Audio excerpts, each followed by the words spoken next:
Ulagu. And to emphasize that, Nammalwar, the organic farmer, organic scientist whom we call as Velana Vinyani, he quotes that Nuni Veetukku, Nadu Maatukku, Adi Katukku, to create a sustainable soil, to empower the soil. Sir, we are all now eager to listen to you, sir.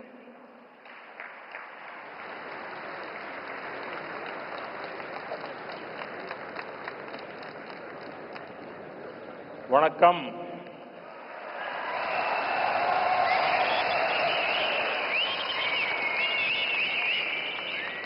मंच पर विराजमान तमिलनाडु के राज्यपाल RN. Ravi ji, केंद्रीय मंत्रिमंडल में मेरे साथी एल. मुरुगन जी, तमिलनाडु एग्रीकल्चर यूनिवर्सिटी के पूर्व कुलपति डॉक्टर के.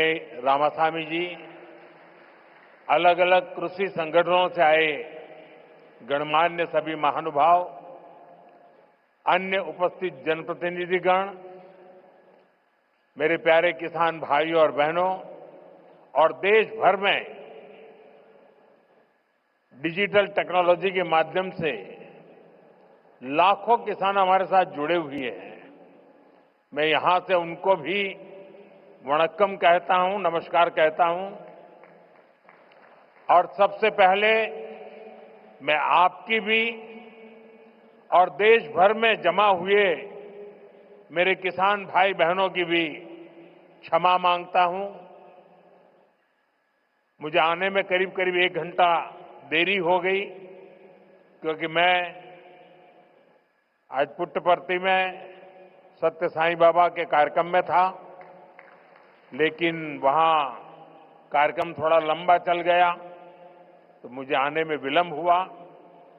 आप सबको जो असुविधा हुई, देश भर में मैं देख रहा हूं काफी लोग बैठे हैं, इसके लिए मैं आप सबकी क्षमा मांगता हूं। மேடையில் வீற்றிருக்கும் தமிழ்நாட்டின் ஆளுநர் ஆர்.என். ரவி அவர்களே, மத்திய அமைச்சரவையின் என்னுடைய சகாவான எல். முருகன் அவர்களே, தமிழ்நாட்டின் வேளாண் பல்கலைக்கழகத்தின் முன்னாள் துணைவேந்தர் முனைவர் கே. ராமசாமி அவர்களே, பல்வேறு விவசாய அமைப்புகளை சார்ந்த மதிப்பிற்குரிய மக்களே, வந்திருக்கின்ற மக்கள் பிரதிநிதிகளே, சகோதர சகோதரிகளே, வணக்கம். வணக்கம் உங்களுக்கு மட்டுமல்ல, இங்கு டிஜிட்டல் வழியாக பல்வேறு விவசாயிகள், நாட்டு மக்கள் எல்லோரும் இதை கண்டுகொண்டிருக்கின்றார்கள். அவர்களுக்கும் இந்த நாட்டு மக்களுக்கும் என்னுடைய நல்வணக்கங்களை தெரிவித்துக் கொள்கிறேன். மேலும் உரையை துவங்குவதற்கு முன்பாக உங்கள் அனைவரிடமும் சரி, நாட்டு மக்களிடமும் சரி, குறிப்பாக விவசாயிகளிடம் நான் என்னுடைய மன்னிப்பை கோர விரும்புகின்றேன். தவிர்க்க இயலாத ஒரு நிலையாக புட்டபர்த்தியிலே எனக்கு சற்று கால தாமதம் ஆகியபடியால் இங்கே உங்களை தாமசிக்க வேண்டி வந்திருக்கிறது. அதற்காகவும் உங்கள் மன்னிப்பினை நான் கோருகின்றேன். मैं जब पांडियन जी का भाषण सुन रहा था, मुझे लग रहा था अच्छा होता किसी ने मुझे बचपन में तमिल सिखाई होती तो मैं आज उस स्पीच का इतना आनंद ले सकता था, लेकिन मुझे वो सौभाग्य नहीं मिला। लेकिन जो कुछ मैं समझ पा रहा था, वो जलीकुट्टे की बात कर रहे थे, वे कोविड के समय जो कठिनाइयां हुई उसकी चर्चा कर रहे थे। लेकिन मैंने रवि जी को कहा है कि मुझे पांडियन जी के भाषण को हिंदी या अंग्रेजी में तैयार करके भेजे, मैं इसे पढ़ना चाहूंगा। लेकिन मैं उनकी भावना को पूरी तरह आत्मसात कर रहा था, मैं अनुभव कर रहा था, और मेरे लिए बहुत अच्छा पल था ये। நான் ஒரு முக்கியமான ஒரு விஷயத்தை உங்கள் முன்பாக பகிர விரும்புகின்றேன். பாண்டியன் அவர்கள் மிக அருமையாக உரையாற்றினார்கள். 10வது கைத்தட்டல். மேலும்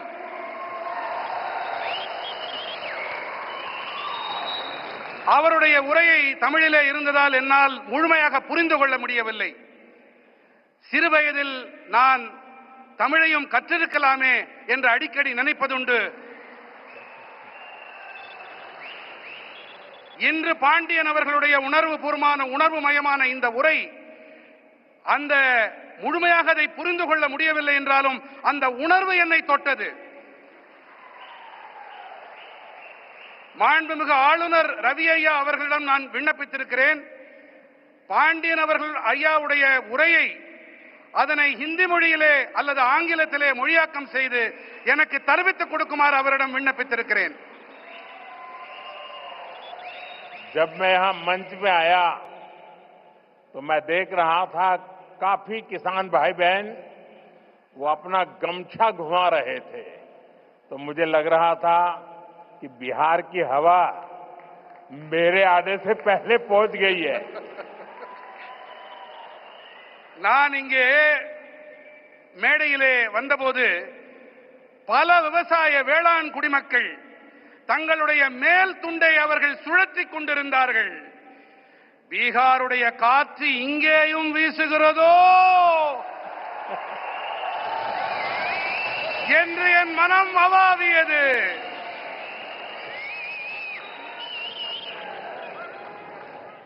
मेरे किसान भाई बहनों,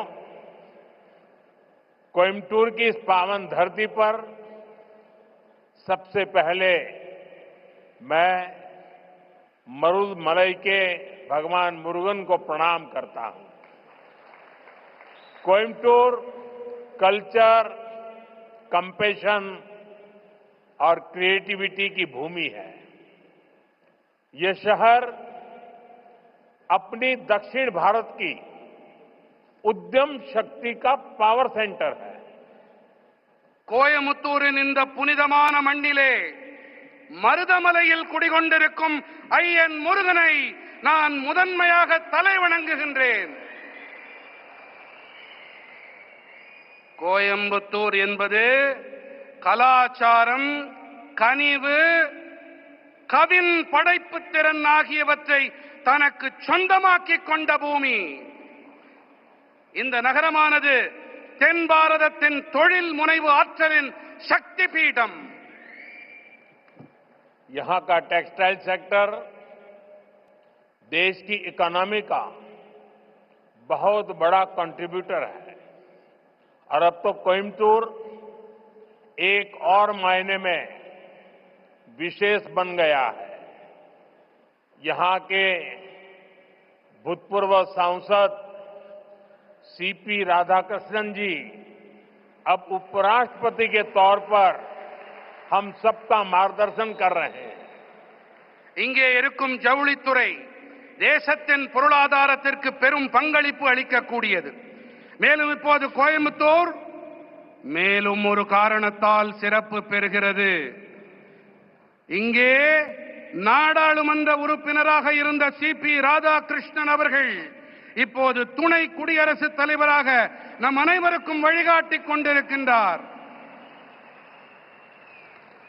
साथियों, नेचुरल फार्मिंग एक ऐसा विषय है जो मेरे दिल के बहुत करीब है. मैं तमिलनाडु के सभी किसान साथियों को south India natural farming summit के इस अभूतपूर्व आयोजन के लिए शुभकामनाएं देता हूं. और अभी मैं प्रदर्शनी देखने गया था.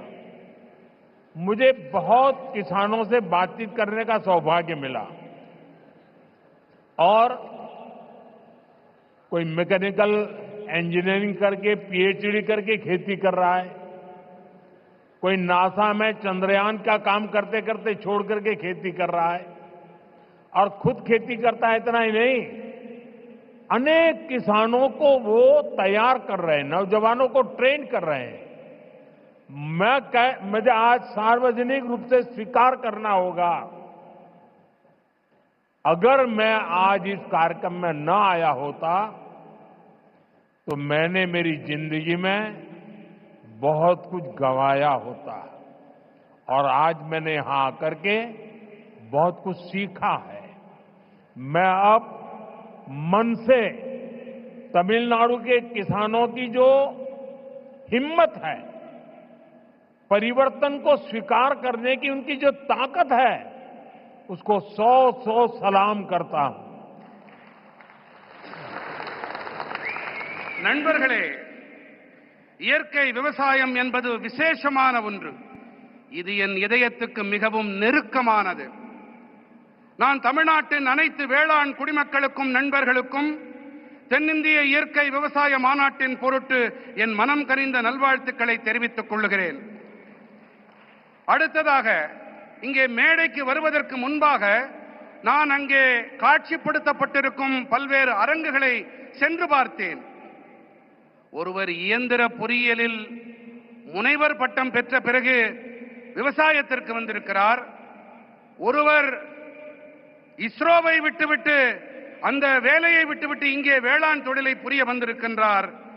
இவர்களுடைய இந்த பணி கருத்தூக்கம் அளிக்க வல்லது. இவர்கள் மட்டும் கருத்தூக்கம் தங்களுக்கு அளித்துக் கொள்ளவில்லை, இவர்கள் மற்றவர்களுக்கும் உத்வேகம் அளிக்கின்றார்கள். அவர்களுக்கும் பயிற்சி அளித்து வேளாண் தொழிலை முன்னெடுத்து செல்லுகின்றார்கள், புதிய புதிய உத்திகளையும் வழிமுறைகளையும் கைக்கொண்டு. ஒருவேளை நான் இங்கே வாராது போயிருந்தால் நான் பல விஷயங்களை தெரிந்து கொள்ளாமல் போயிருப்பேன். என்னுடைய கற்றல் குறைந்து போயிருக்கும். இந்த வேளையிலே நான் தமிழ்நாட்டின் வேளாண் பெருமக்களுக்கு என்னுடைய மனம் நிறைந்த பாராட்டுக்களை உங்களுடைய துணிச்சலுக்காக காணிக்கையாக்குகின்றேன். यहां किसान भाई बहन, एग्रीकल्चर साइंटिस्ट, इंडस्ट्री से जुड़े साथी, स्टार्टअप और इनोवेटर्स सब एक साथ जुटे हैं। मैं आप सभी का बहुत बहुत अभिनंदन करता हूं. இங்கே வேளாண் சகோதர சகோதரிகளும் விவசாய அறிவியலாளர்களும் தொழில்துறையோடு இணைந்த நண்பர்களும் ஸ்டார்ட் அப்புகளும் புதுமைகள் கண்டுபிடிப்பாளர்களும் ஒன்றாக இணைந்திருக்கின்றார்கள். நான் உங்கள் அனைவருக்கும் என் வாழ்த்துக்களை தெரிவித்துக் கொள்ளுகின்றேன். साथियों, आने वाले वर्षों में मैं भारत की खेती में कई बड़े बदलाव होते देख रहा हूं. भारत नेचुरल फार्मिंग का ग्लोबल हब बनने के रास्ते पर है. हमारी बायोडायवर्सिटी एक नया आकार ले रही है. देश के युवा भी अब एग्रीकल्चर को एक मॉडर्न स्केलेबल अपॉर्चुनिटी के रूप में देख रहे हैं. इससे देश की रूरल इकोनॉमी को बहुत बड़ी ताकत मिलने जा रही है. நண்பர்களே, வரவிருக்கின்ற ஆண்டுகளிலே பாரதத்தின் வேளாண் துறையில் பல பெரிய மாறுதல்கள் ஏற்படவிருப்பதை நான் காண்கின்றேன். பாரதம் இயற்கை விவசாயத்தின் உலகளாவிய மையப்புள்ளியாக ஆகும் பாதையிலே பயணிக்க தொடங்கி இருக்கின்றது. நம்முடைய உயிரி பன்முகத்தன்மை ஒரு புதிய வடிவத்தை எடுத்து வருகின்றது. தேசத்தின் இளைஞர்களும் கூட இப்போது விவசாயத்தை நவீனமானதாகவும் அளவிடக்கூடிய சந்தர்ப்பமாகவும் காணத் தொடங்கி இருக்கின்றார்கள். முக்கியமாக இதனால் ஊரக பகுதி பொருளாதாரம் மேம்படும் என்பதை அறுதியிட்டு என்னால் சொல்ல முடியும். मेरे किसान भाई बहनों, बीते 11 वर्षों में देश के पूरे कृषि सेक्टर में बहुत बड़ा परिवर्तन हुआ है. हमारा एग्रीकल्चरल एक्सपोर्ट करीब करीब 2 गुना हुआ है. खेती को आधुनिक बनाने के लिए सरकार ने किसानों को मदद देने का हर रास्ता खोला है. நண்பர்களே, கடந்த 11 ஆண்டுகளிலே தேசத்தின் ஒட்டுமொத்த வேளாண் துறையிலும் ஒரு மிகப்பெரிய மாற்றம் ஏற்பட்டிருக்கின்றது. நம்முடைய வேளாண் ஏற்றுமதி கிட்டத்தட்ட இரட்டிப்பாகி இருக்கிறது. விவசாயத்தை நவீனப்படுத்த அரசாங்கம் விவசாயிகளுக்கு உதவி புரிய தேவையான அனைத்து வழிகளையும் திறந்து விட்டிருக்கின்றது. किसान क्रेडिट कार्ड अकेले केसीसी से ही इस साल किसानों को 10 लाख करोड़ रुपए से ज्यादा की मदद दी गई है। ये 10 लाख करोड़ आंकड़ा बहुत बड़ा है।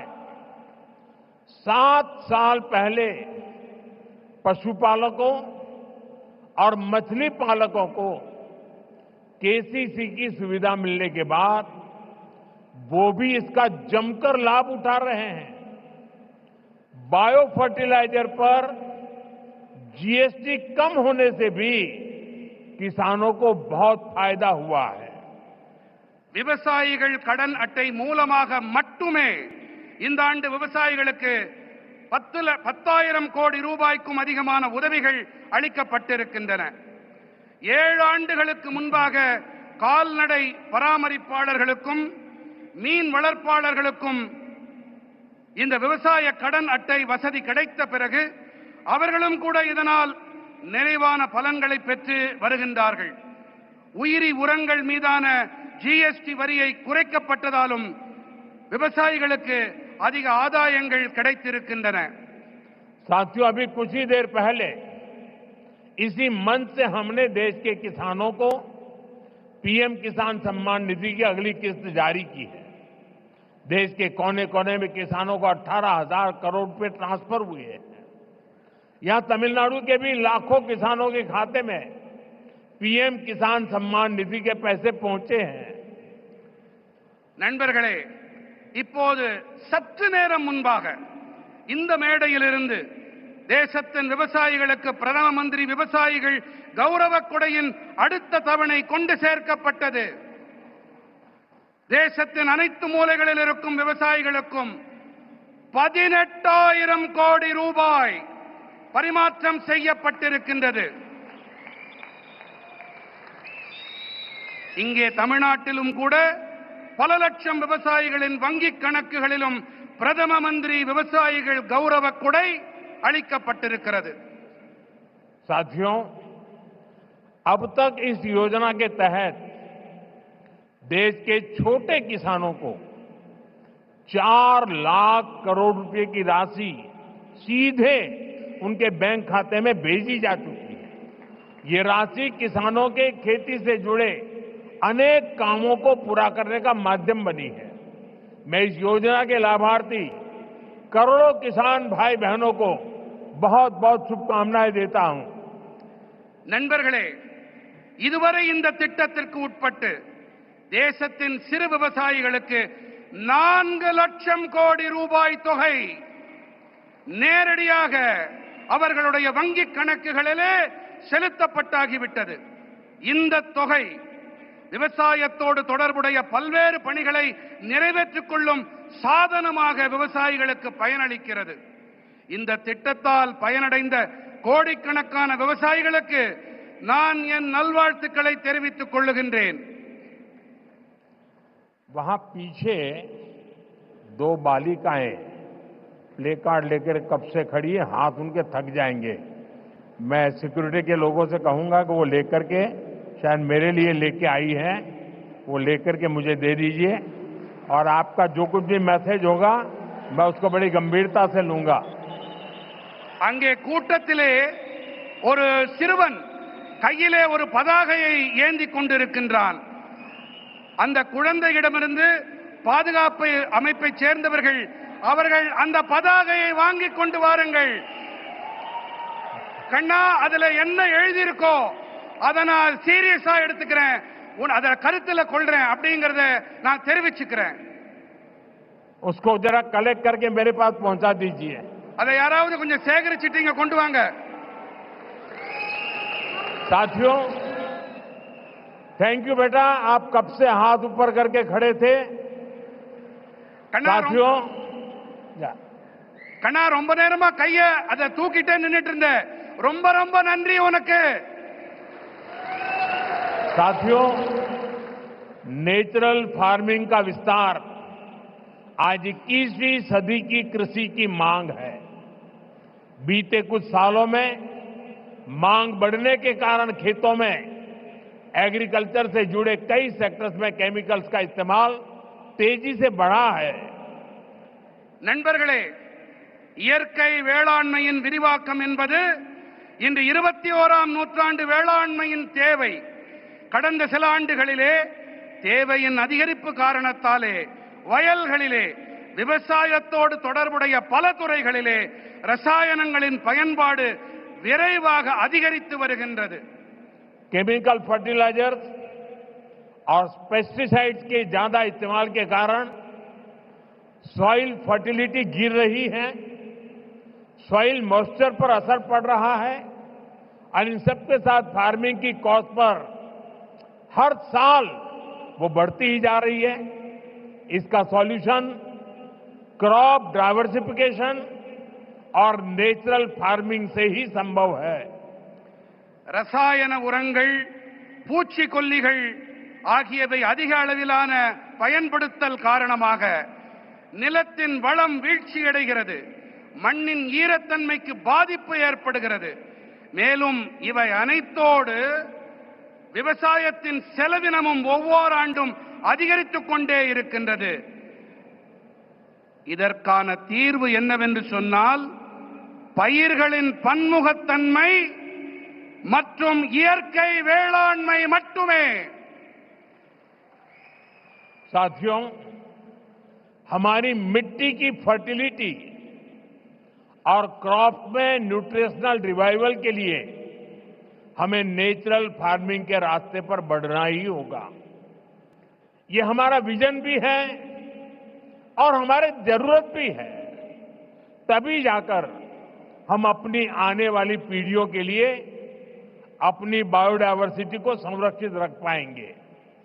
நண்பர்களே, நம்முடைய மண்ணின் வளத்தை பொருட்டும் பயிர்களின் ஊட்டச்சத்தின் மீள் உயிர்ப்பின் பொருட்டும் நாம் இயற்கை வேளாண்மை பாதையிலே முன்னேறியே ஆக வேண்டும். இதுவே நம்முடைய தொலைநோக்கு, இது நம்முடைய அத்தியாவசிய தேவையும் கூட. அப்போதுதான் நாம் நமது வரவிருக்கும் தலைமுறையினருக்கு நமது உயிரி பன்முகத்தன்மையை பாதுகாத்து அளிக்க முடியும். नेचुरल खेती हमें क्लाइमेट चेंज, मौसम में हो रहे बदलाव का सामना करने में मदद करती है. यह हमारी मिट्टी की सेहत को स्वस्थ रख सकती है और इससे लोगों को नुकसान करने वाले केमिकल से भी बचाया जा सकता है. आज का ये आयोजन इसी दिशा में एक बहुत बड़ी भूमिका निभाने जा रहा है. இயற்கை வேளாண்மையானது சூழல் மாற்றம், பருவநிலையில் ஏற்பட்டு வரும் மாற்றத்தை எதிர்கொள்ள நமக்கு பேருதவியாக இருக்கின்றது. இது நமது மண்ணின் நலத்தையும் ஆரோக்கியமாக வைத்திருக்க உதவுகின்றது. மேலும் இதனால் மக்களுக்கு தீங்கு விளைவிக்கும் வேதிப் பொருட்களிலிருந்து தற்காத்துக் கொள்ள முடிகின்றது. இன்றைய இந்த மாநாடு இந்த திசையினிலே மிகப்பெரிய பங்களிப்பை அளிக்க இருக்கின்றது. साथियों, हमारी सरकार भारत के किसानों को नेचुरल फार्मिंग के लिए भी बहुत प्रोत्साहन दे रही है. 1 वर्ष पहले केंद्र सरकार ने national mission on natural farming की शुरुआत की थी. इससे लाखों किसान जुड़ चुके हैं. நண்பர்களே, நமது அரசாங்கம் பாரதத்தின் விவசாய பெருமக்கள் இயற்கை வேளாண்மையை மேற்கொள்ள நிறைய ஊக்கமளித்து வருகின்றது. ஓராண்டுக்கு முன்பாக மத்திய அரசு இயற்கை விவசாய தேசிய நோக்கினை தொடங்கி வைத்தது. இதன் காரணமாக லட்சோப லட்சம் விவசாயிகளால் ஒன்றிணைய முடிந்தது. इसका पॉजिटिव इम्पैक्ट खास तौर पर पूरे दक्षिण भारत पर में दिख रहा है. यहां आज तमिलनाडु में ही करीब 35,000 हेक्टेयर लैंड पर ऑर्गेनिक और नेचुरल फार्मिंग हो रही है. இது ஏற்படுத்திய ஆக்கப்பூர்வமான தாக்கத்தை குறிப்பாக மொத்த தென் பாரதத்திலும் நன்கு காண முடிகிறது. இங்கே தமிழ்நாட்டிலும் கூட சுமார் 35,000 ஹெக்டேர் அளவு நிலத்தில் இயற்கை வேளாண்மை மேற்கொள்ளப்பட்டு வருகின்றது. साथियों, नेचुरल फार्मिंग भारत का अपना स्वदेशी विचार है. यह हमने कहीं से इंपोर्ट नहीं किया है, यानी हमारी ट्रेडिशन से जन्मा है. हमारे पूर्वजों ने तपस्या करके इसको तैयार किया है. और ये हमारे पर्यावरण के अनुकूल है। நண்பர்களே, இயற்கை வேளாண்மை பாரதத்தின் சொந்தமான சுதேசி கருத்து. இதை நாம் எங்கிருந்தும் யாரிடமிருந்தும் பெறவில்லை, இறக்குமதி செய்யவில்லை. அதாவது இது நமது பாரம்பரியத்தில் பிறந்தது, நம்முடைய சுற்றுச்சூழலுக்கு உவப்பானது, உகந்தது. मुझे खुशी है कि दक्षिण भारत के किसान प्राकृतिक खेती की परंपराओं जैसे पंचगव्य, जीवामृत, बीजामृत, आच्छादन आदि को निरंतर अपनाए हुए हैं। ये परंपराएं मिट्टी का स्वास्थ्य बेहतर रखती हैं, फसलों को केमिकल मुक्त रखती हैं और इनपुट कॉस्ट बहुत कम कर देती है। தென்னிந்தியாவின் விவசாயிகள் இயற்கை வழி வேளாண்மையின் பாரம்பரியங்களான பஞ்சகவ்யம், ஜீவாமிர்தம், பீஜாமிர்தம், ஆச்சாதன் போன்றவற்றை நிரந்தரமாக உள்வாங்கிக் கொண்டிருக்கின்றார்கள் என்பது எனக்கு மட்டற்ற மகிழ்ச்சியை அளிக்கிறது. साथियों, नेचुरल फार्मिंग के साथ हम अगर श्री अन्न मिलेट्स की पैदावार जोड़ते हैं तो ये भी धरती मां की रक्षा में अहम भूमिका निभाते हैं। நண்பர்களே, இயற்கை வேளாண்மையோடு கூடவே நாம் ஸ்ரீ அன்னம், அதாவது சிறுதானியங்கள் பயிர் செய்வதையும் இணைக்க வேண்டும். இவை நம்முடைய இந்த பூமித்தாயின் பாதுகாப்பிற்கு சிறப்பான பங்களிப்பினை அளிக்கின்றது. तमिलनाडु में तो भगवान मुरुगन को शहद और श्री अन्न से बने तेनम तिनई मावुम उसका भोग लगाया जाता है। तमिल रीजन्स में कंबू और सामई, केरला कर्नाटका में रागी, तेलुगु भाषी राज्यों में सज्जा और जोन्ना, ये पीढ़ियों से हमारे खान पान का हिस्सा रहे हैं। நம்முடைய தமிழ்நாட்டிலே முருகப்பெருமானுக்கு தேனும் தினைமாவையும் நிவேதன பொருட்களாக நாம் படைக்கின்றோம். தமிழ்நாட்டிலே கம்பும் சாமையும், கேரளத்திலே ராகி, தெலுங்கு பேசும் பகுதிகளிலே சஜ்ஜா மற்றும் ஜொன்னா ஆகியவை பல தலைமுறைகளாக நம்முடைய உணவு பழக்கத்தோடு ஒன்று கலந்தவை. हमारी सरकार का प्रयास है कि हमारा ये सुपर फूड दुनिया भर के बाजारों तक पहुंचे और वैश्विक बाजार में इनकी पहुंच बढ़ाने में natural farming, chemical free farming को भी, इसकी भी बहुत बड़ी भूमिका है। इसलिए मैं समझता हूं इस समिट में इससे जुड़े प्रयासों पर भी अवश्य चर्चा होनी चाहिए। நம்முடைய அரசின் முயற்சி என்னவென்றால், நமது இந்த சூப்பர் உணவானது உலகெங்கிலும் இருக்கும் சந்தைகள் வரை சென்று சேர வேண்டும் என்பதுதான். மேலும் உலகளாவிய சந்தைகளிலும் இவற்றின் வீச்சினை அதிகரிக்க இயற்கை வேளாண்மை, ரசாயனங்கள் இல்லா வேளாண்மை ஆகியவற்றுக்கு மிகப்பெரிய பங்களிப்பு இருக்கின்றது.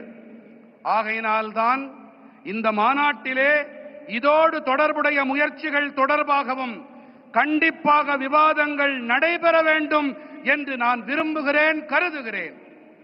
साथियों, मेरा एक आग्रह मोनोकल्चर के बजाय मल्टी कल्चर कृषि का भी रहा है। हमें इसकी प्रेरणा दक्षिण भारत के कई क्षेत्रों से मिलती है।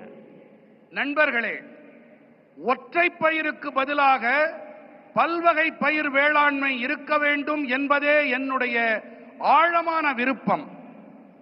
இதற்கான கருத்தூக்கம், உத்வேகம் தென் பாரதத்தின் பல பகுதிகளில் இருந்து நமக்கு கிடைக்கின்றது.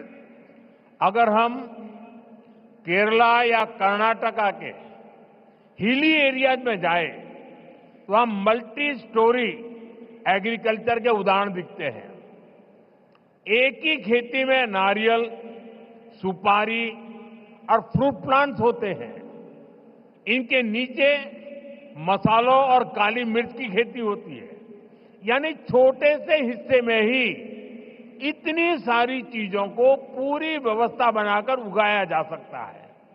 यही नेचुरल फार्मिंग का भी मूल दर्शन है। நாம் கேரளம் அல்லது கர்நாடகத்தின் மலைப்பாங்கான பகுதிகளுக்கு சென்றோமேயானால் அங்கே பல்லடுக்கு வேளாண்மையை நம்மால் காண முடியும்.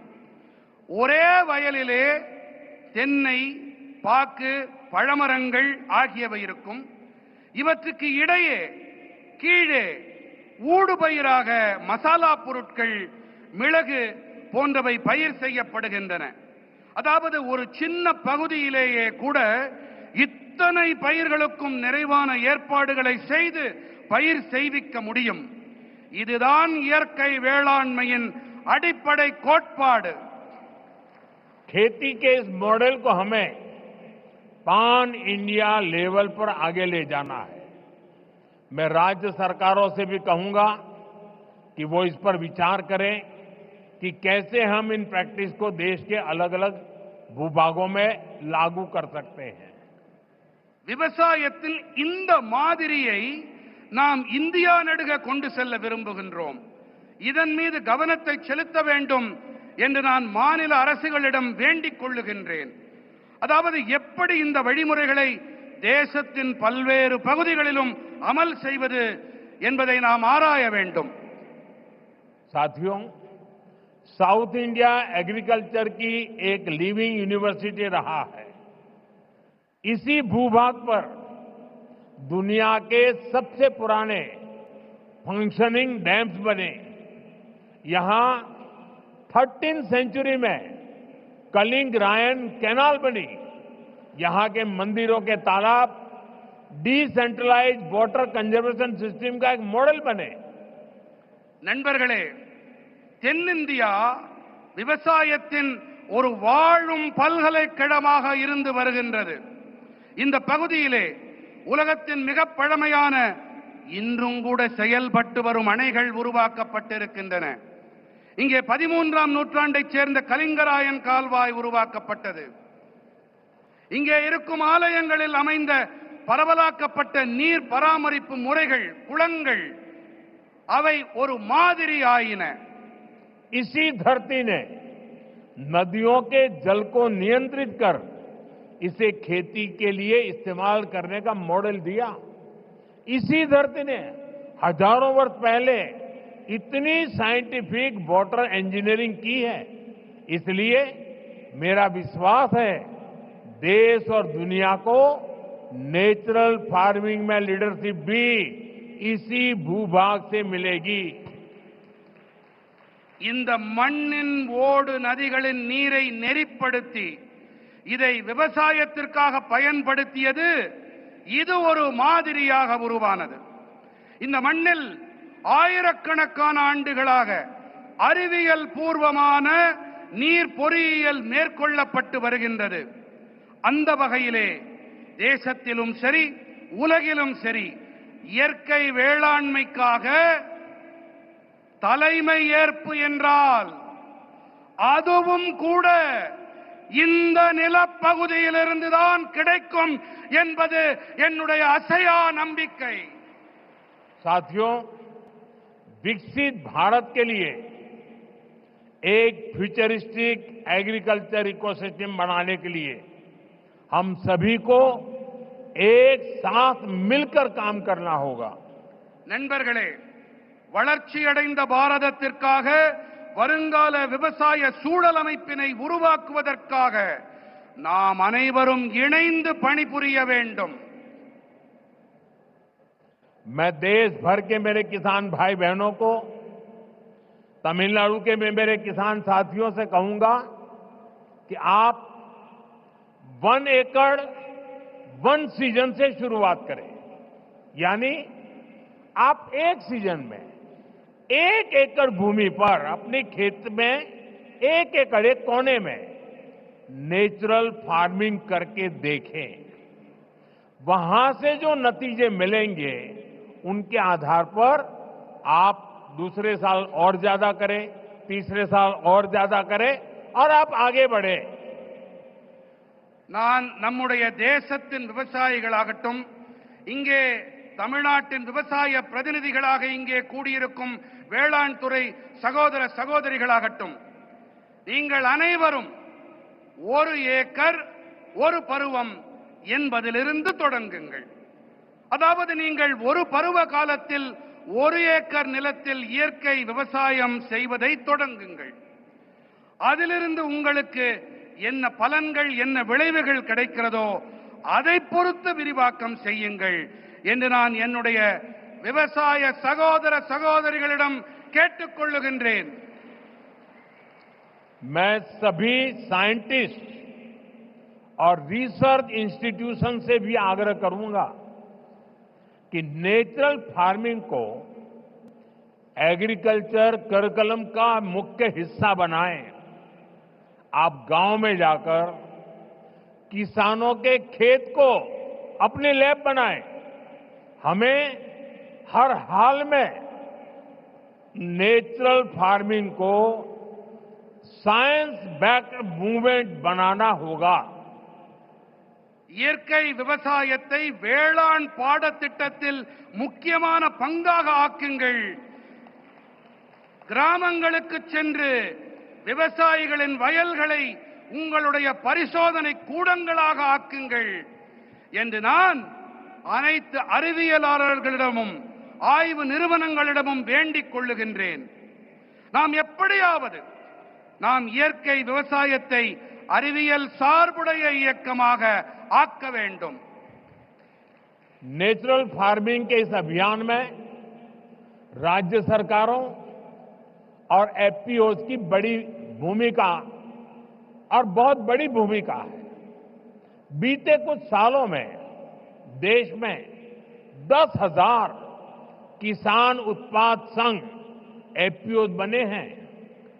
இயற்கை விவசாயத்தின் இந்த இயக்கத்திலே மாநில அரசுகள் மற்றும் விவசாயிகள் உற்பத்தியாளர் சங்கங்களின் பங்களிப்பு மகத்தானது. கடந்த சில ஆண்டுகளிலே தேசத்தில் 10,000 விவசாயிகள் உற்பத்தியாளர் அமைப்புகள் உருவாகி இருக்கின்றன. एफपीओ के सहयोग से हम किसानों के छोटे छोटे समूह क्लस्टर्स बनाए. वहीं पर सफाई, पैकिंग, प्रोसेसिंग की सुविधा दें और इनेम जैसे ऑनलाइन बाजार से सीधे जोड़े. इससे प्राकृतिक खेती से जुड़े किसानों को और लाभ होने की संभावना होगी. விவசாயிகள் உற்பத்தியாளர்கள் சங்கங்களின் உதவியோடு நாம் விவசாயிகளின் சின்ன சின்ன குழுக்களை உருவாக்கி இருக்கின்றோம். அவர்களுக்கு சுத்தப்படுத்தல், பேக்கிங், பதப்படுத்தல் வசதிகளை செய்து தர வேண்டும். மின்னணு சந்தை போன்ற இணையவழி சந்தைகளோடு நேரடியாக இணைக்க வேண்டும். இதன் வாயிலாக இயற்கை வேளாண்மையோடு இணைந்த விவசாயிகளுக்கு மேலும் லாபம் கிடைக்கும் சாத்தியக்கூறுகள் உண்டாகும். जब हमारे किसान का पारंपरिक ज्ञान, विज्ञान की ताकत और सरकार का समर्थन तीनों जुड़ जाते हैं तो किसान भी समृद्ध होगा और हमारी धरती मां भी स्वस्थ रहेगी. நமது விவசாயிகளின் பாரம்பரியமான ஞானம், அறிவியலின் பலம், அரசாங்கத்தின் ஆதரவு ஆகிய இந்த மூன்றும் இணையும் போது விவசாயிகளும் வளம் பெறுவார்கள், தன்னிறைவு அடைவார்கள். அதோடு கூடவே நம்முடைய பூமி தாயும் ஆரோக்கியமாக இருக்கின்றாள். साथियों, मेरा पक्का विश्वास है ये समिट और खास करके हमारे किसान भाई बहनों ने जो नेतृत्व दिया है,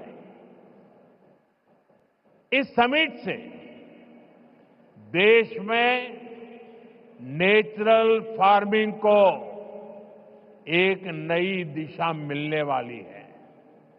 यहां से नए आइडियाज, नए सॉल्यूशंस निकलेंगे. इसी उम्मीद के साथ मैं आप सभी को फिर से बहुत बहुत शुभकामनाएं देता हूं। बहुत बहुत धन्यवाद। எனக்கு ஒரு நம்பிக்கை இருக்கின்றது, மிகப்பெரிய நம்பிக்கை. அது என்னவென்று சொன்னால், இங்கே ஆர்வத்தோடு இந்த மாநாட்டிலே பங்கெடுப்பதற்காக வந்திருக்கும் வேளாண் பெருமக்களும் சரி, உங்களுக்கு தலைமை ஏற்று நடத்தி கொண்டிருக்கும் இந்த தகைமையாளர்களும் சரி, இவர்கள் காரணமாக இந்த மாநாடு தேசத்தின் இயற்கை வேளாண்மைக்கு ஒரு புதிய திசையை காட்டும். இங்கிருந்து உருவாகும் புதிய கருத்துக்கள், எண்ணங்கள் மூலமாக புதிய தீர்வுகள் பிறக்கும். இந்த நம்பிக்கையோடு உங்கள் அனைவருக்கும் பல பல நல்வாழ்த்துக்களை தெரிவித்துக் கொள்கிறேன். நன்றி. मेरे साथ बोलिए भारत माता की, भारत माता की, भारत माता की। बहुत बहुत धन्यवाद।